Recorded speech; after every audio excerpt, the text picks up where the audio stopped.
Pumasok ang Pilipinas sa lista ng best travel destination sa isang international travel magazine. At Hollywood star Lindsay Lohan lalabas na ng rehab center pero posibleng bumalik din ang kulungan. Kung bakit, alamin sa report na ito. Mahigit 2,000 panadero sa Mexico City ang nagtulong-tulong para lutuin ang world's biggest sweetbread na kung tawagin ay Rosca de Reyes.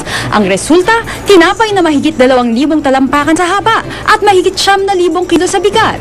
Inihanda ang higanting Rosca de Reyes sa pagdiriwang ng pista ng 3 hari. At kahit sobrang laki, di ito nasayang dahil libo-libong tao ang pumila para makatikim nito. After 3 months sa loob ng rehab center, nakatakdang makalaya ngayong araw si Hollywood star Lindsay Lohan.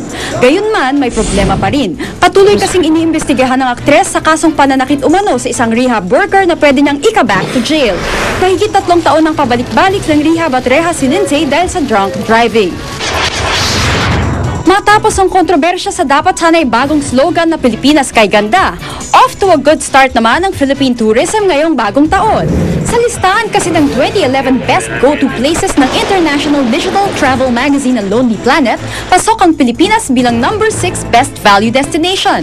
Kasali naman ang Palawan sa National Geographic's 20 Best Trips for 2011.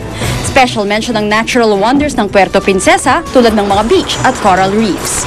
Para sa saksi, Rosetti Rivera, nag-uulat. Susunod na Eyewitness at yan ang mga pangyayaring tinutukan ng inyong nag-iisang liga ng katotohanan. Ako naman, Arnold Glavio. At sa pamamagitan ng Newscoop, Twitter at Facebook, pwede po kayong maging bahagi ng paghahatid namin ng mga balitang walang kinikilingan, walang pinoprotektahan, walang kasinungalingan, walang bahid politika. Serbisyong totoo po lamang. Ako po si Vicky Morales. Hanggang bukas, sama-sama tayong magiging saksi.